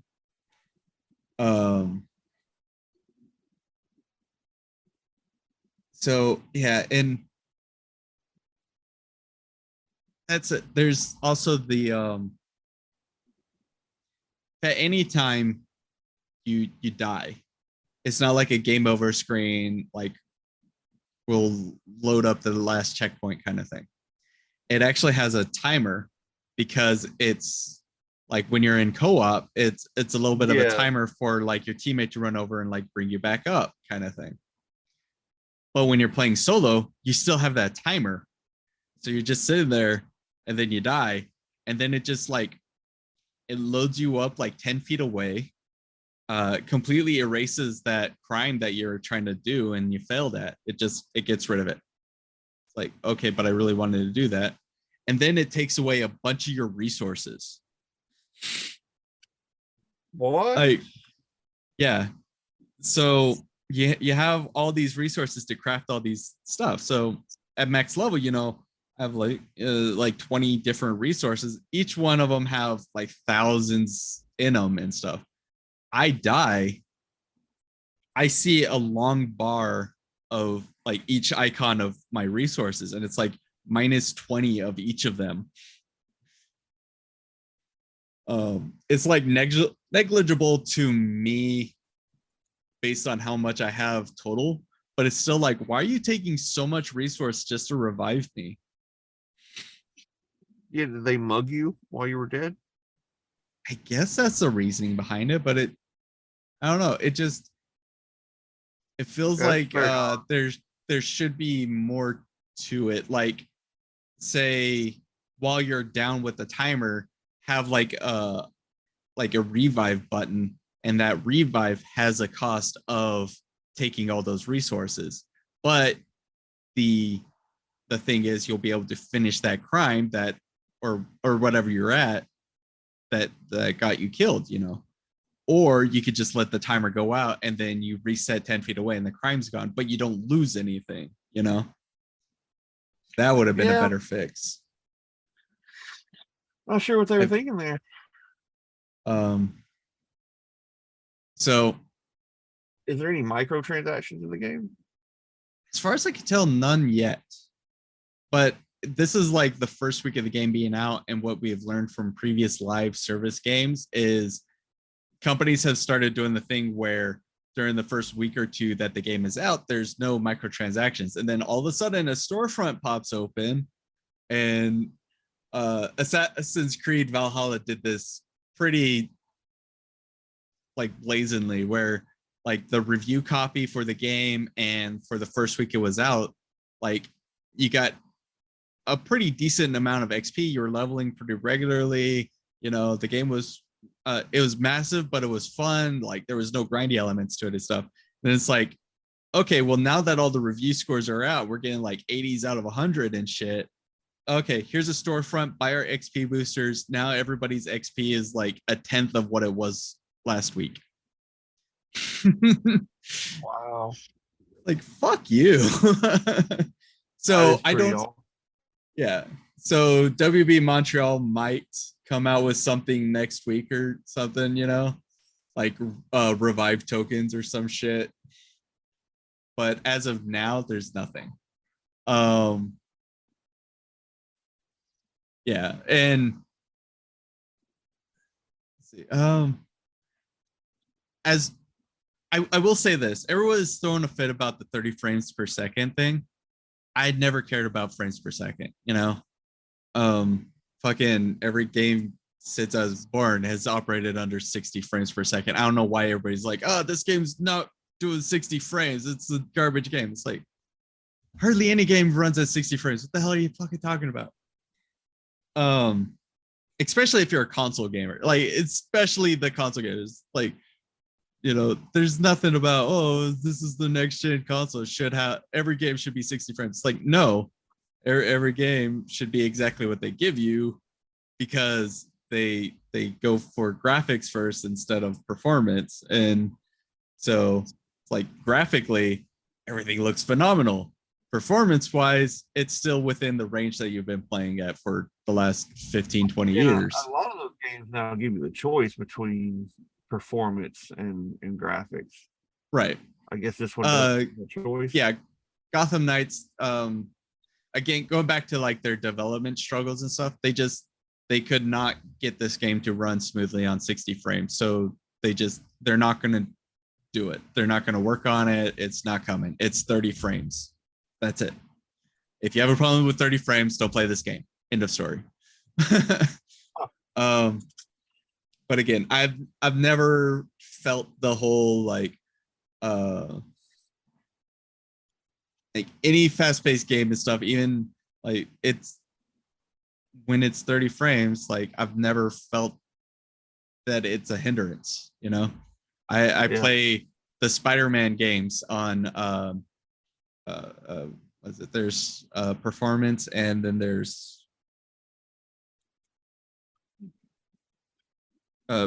basically the graphics mode. So you either get the like 4K HDR or you get 60 frames. I always play with the 4K HDR because I'd rather like have it look really great than have it slightly smoother, because that's all it is. So yeah, I don't know. People bitch and moan about stupid shit, but this is also the first modern game in a long time that on launch day I never had a problem with it. I didn't have any bugs or glitches or crashing. Like it ran smoothly right out the gate. Like I don't know. So Yeah. it, it's just me, but it's like even God of War Ragnarok, like it's a pretty fantastic game, but I was playing it just before we started recording and stuff, and before you messaged me to so that we could start recording, the game glitched out. I couldn't progress the mission. Like I'm supposed to be able to talk to this guy, but the prompt wasn't coming up, and I couldn't leave the area or anything. So I have to force close the game and relaunch the game in order to progress again. So I didn't have to do that with Gotham Knights. That said, the cape physics are really bad. Oh, really? They look good when you're like running. They have a nice like realistic effect to like say you're falling out of the air and then it drapes back down to your ankles. And this is of course very prominent on Batgirl because she has the super long cape. All the others you can like take or leave the cape. But whenever say she's on the motorcycle, the cape doesn't realistically like float out behind her, as you're going fast. It just like it drapes down. It's like gravity has permanent hold on this cape. And that's like whenever she's ziplining and stuff, it's constantly like that. And yeah, so it gets to this point where it's like, wow, the cape physics definitely needed a lot of work. Well, from a designer point of view, what probably happened was since none of the other characters really have capes. I guess Robin has a cape, maybe, doesn't he? He has a half cape. Doesn't he have a cape? So it goes down to his waist, like, but it's a not lot of so times, affected. So if they make an individual thing for a character like jumping down, that's an individual thing that's going to stay for that character. But when it comes to like zip lining, a lot of them they're gonna take it, they're gonna put like every model is gonna use the same action. So because the others don't have cape physics, they probably didn't go in there and edit it for her. They all use the same, animation, and they just didn't bother fixing it for her individually, which is kind of lazy. But at the same time, that kind of shows me what they kind of did with the game. They kind of developed it for them all to be universal, but it's not okay. So if you make a Turtles game, you can do that because all the turtles are technically the same. They are embodied wise. They have nothing special. Different voices and different weapons, and that's it. These characters are very different. Their size, height, their costumes. So for them to do that, it does kind of sound kind of lazy on their part from a developing point of view, because and maybe they were rushed, but from programming, all they had to do was program it for each character to be different and unique. And I'll be honest, then, like, to me, playing games for this long, you can see that, you can tell when a game gives each character individually, that kind of feel.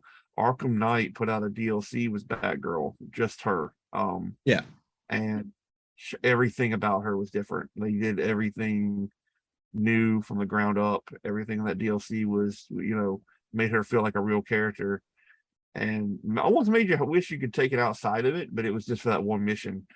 And that really it sticks with you. It shows. Same with Nightwing. They did the same thing with Nightwing. Mission. Yeah. And you could play Catwoman in Arkham City, but then they didn't let you do it in Arkham Knight, which is kind of weird because they already had built her completely. But whatever. It's not. I mean, if I guess you want to play every character in the open world, you can go play DC Universe, or not DC Universe, but Lego Batman 3 or something. Pretty much. That lets you play open world.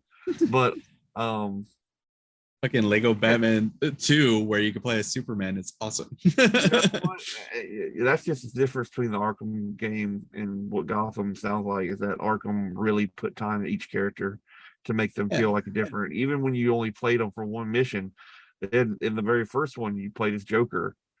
I think in the second one or the third one, you got to play as Harley Quinn as well on a mission, Yeah. and they each had their own abilities and way of doing things. And if I don't know, it makes a difference when you program each of them different. If they're all programmed the same, um, it's gonna feel very, especially if you do swap characters and you play all of them, you're gonna realize like, why does this feel so similar? Well, okay. So I don't want to say like um these developers have passion. They clearly do like the source material.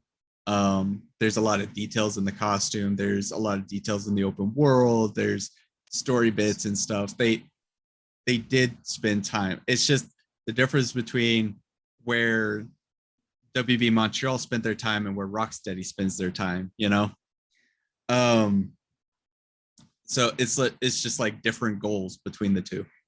Yeah, Um, and I guess I'm ripping and on them because I felt the same thing from Arkham Origins. I still yeah, felt the same kind of way. I felt like they didn't take time with some parts of their game, which is why I personally didn't like it as much. yeah. I mean, I go into a lot more detail in our episode. Go back and listen to that for Arkham Origins. The gist of it being like they tried to copy the Rocksteady system of the free flow combat, but Rocksteady spent the time to get it framed perfect so that every dodge, every punch has this exact moment and like the exact direction and stuff. And if you change direction, Batman himself has different movement towards that direction and stuff. Arkham Origins is like, it's almost there. It's like 2 degrees off. And that 2 degrees is the difference between like getting to 100 combo and dropping it because you punched the wrong person, you know? Um, so, but yeah. And so if we want to get into like the different characters, like frankly, Nightwing, Batgirl, and Robin are all just too similar. Red Hood is the main outlier, and like yes, every one of them has like different abilities and stuff. Red Hood is the only one who has combos. He combos off of his ranged attacks because he shoots. He still has like melee attacks and stuff, but when when you're doing like parts of the game where it's like extend your combo by 2 more hits and stuff, Red Hood combos off of his ranged. Everybody else combos off their melee, and that's it. So it's just like this one guy is the outlier. It would have been really nice if like Batgirl, a lot of her talents kind of like empower her heavy attack for guard breaking. So it would have been nice if her combos worked off of her heavy attacks instead of her light attacks. Robin, a lot of his growth is that the stealth stuff, like the sneaking around, doing silent takedowns and stuff. He empowers that, and then Nightwing is just all about the like momentum of basic combat, where he's like really good at dodging, and he has a longer attack range, so that whenever you turn around to the next enemy, he get attacked from further away. Um, but yeah, for the most part, those three just they fight the same way. Um, and then I stated earlier they each have their own unique traversal ability, which at the start is a nightmare because you have to unlock it for each one, and each one is like it's such a tedious process to unlock instead of having it just like, oh, you did it once, all of them have it. But so Nightwing's is super overpowered. He gets a fucking drone he could just fly around on. It has no time limit. It has a pretty decent speed. You can go up and down with it. It's just this drone. You can literally just fly it wherever you want. Wow, Batgirl, that's way different. yeah. So Batgirl, she gets the cape gliding like Batman had in the Arkham series, but it's Oh, not pro. you have to unlock that. Yes, That's but like the main way you get around. for Batgirl Well, I mean, in Gotham, cities I know in the Arkham games, yeah, but for Gotham Knights, it's just for Batgirl. But the problem is it doesn't work as good as it does in the Arkham games. Like she glides and there's like a dive button, and then whenever you come out, she gets a little bit of lift, but you're not getting that same kind of physics where you're getting like where you could potentially glide from one end of the map to the other. She could glide like maybe half of a district, and then she can't get any more lift. But at the same time, it's like when she dives, there's no momentum level to it. The more you dive doesn't give you more speed or anything. So coming out of the dive, it's just you're always going to come out at the same speed. Not only that, you're not immediately getting lift. So you come out of the dive, you're still like you're going straight for like a couple feet, and then all of a sudden you just like shoot upwards a couple feet. So it's weird, and not like it that 100% should have been tweaked a lot more to be closer to the Arkham Knight series, where you can actually like glide almost infinitely if you're good at it. Yeah. Red Hood gets kind of a double jump where he jumps off a roof. He kind of has how to put it's kind of like spiritual powers due to like coming back from the Lazarus pits. So he gets summoned that to basically launch himself like an extra jump. But the timing on it, it needs to be tweaked so that you can use it at least like a half a second earlier, because otherwise you're constantly like losing altitude no matter how many times you use it. Wait, I'm sorry. How often can you do the jump? Just double jump? It's a double jump, but okay, so say you start at the tallest building in the city and you jump. Okay. So you get this nice arc, but are we talking like like regular jump, or are we talking like super jump? It's kind of a super jump, but yeah. So you have where you start, you jump. It say you have a 5-foot arc on your jump, but you still like you drop a foot more from where you started at before you're able to use the double jump. So every time you use the double jump, you're constantly like losing altitude.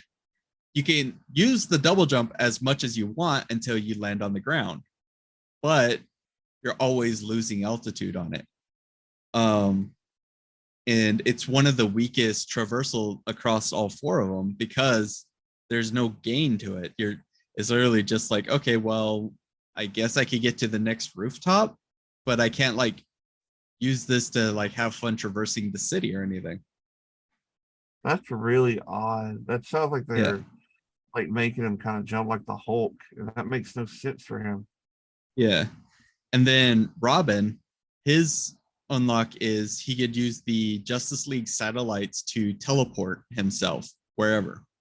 But his has a time limit and it has a speed limit. It's the slowest traversal ability because when you teleport, the camera kind of like zooms out so you get a top-down look of the city, and then you have this like little circle cursor where Robin's going to appear, and you just kind of like have to like move it around, and it's like very slow, and you have this timer on how long before Robin reappears. But you can like use it, you can have him change altitude and stuff, whatever, and you go pretty far with it, but it's so slow. It's like it's the slowest of the traversal abilities. So it's just like if you want to do like say collect all the batarangs throughout the city, do it on Nightwing because his thing is like fucking crazy. Yeah, it sounds like it's the powers. So yeah, the other three, they definitely need to be tweaked to get more in line with Nightwing. I don't think it's ever going to get that tweak, but they really should. And it's not that these are bad traversal abilities. Like it's fine. They're all unique in their own way. They just need to be tweaked so that they're more equal with each other.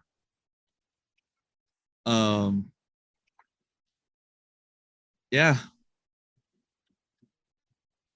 I guess final thoughts is without spoiling details of the story, I knew what was going to happen. Like if you are at all into the Batman comics and stuff, you know how the story's going to go.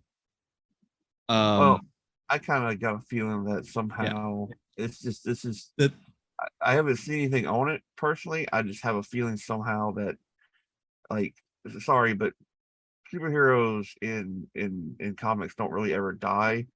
So I feel like it's the end of the game somehow that they're gonna bring Batman back. Like so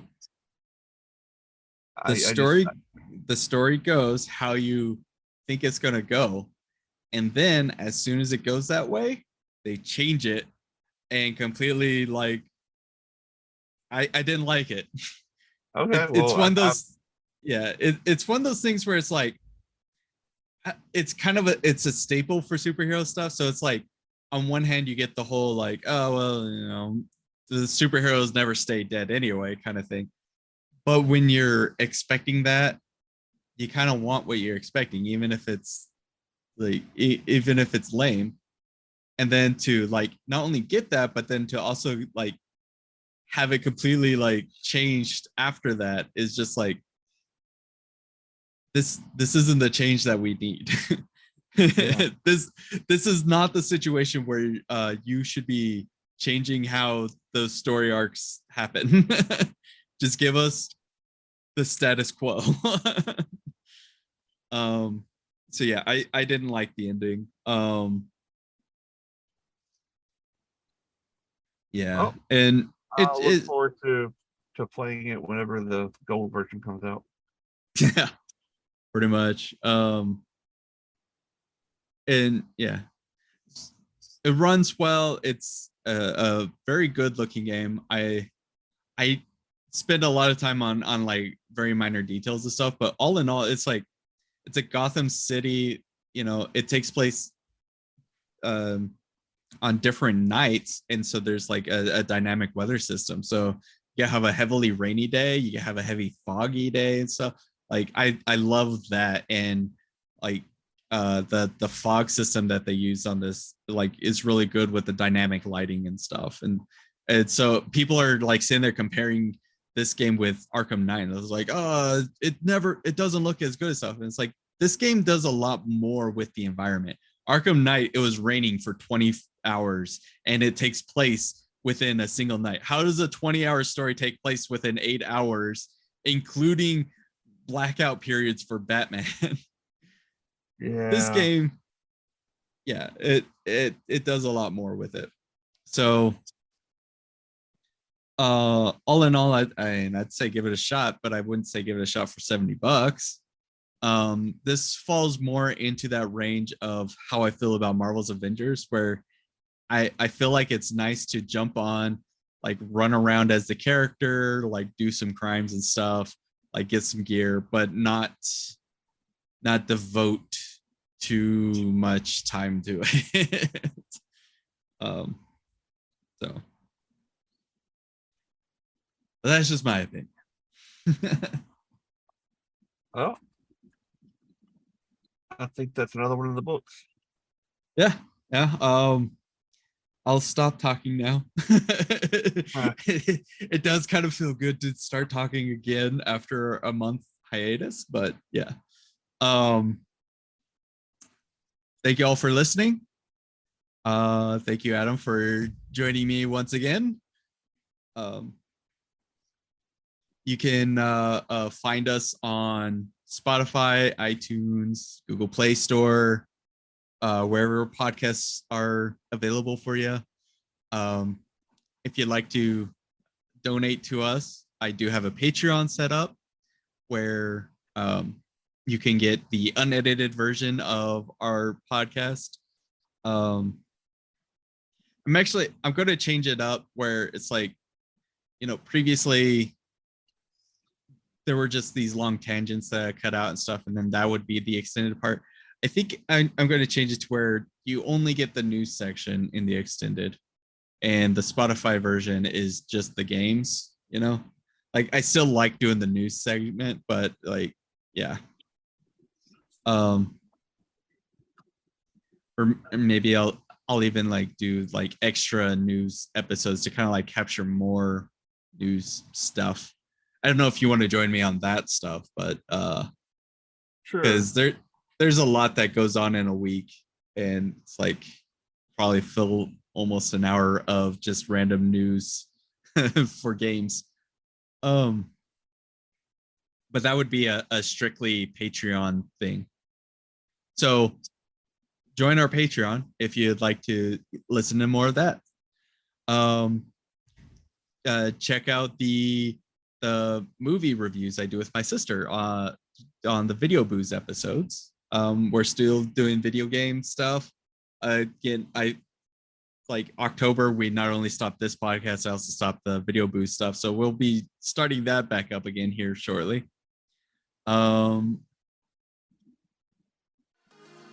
Yeah, thank you for listening. Catch you next time. See ya. Bye.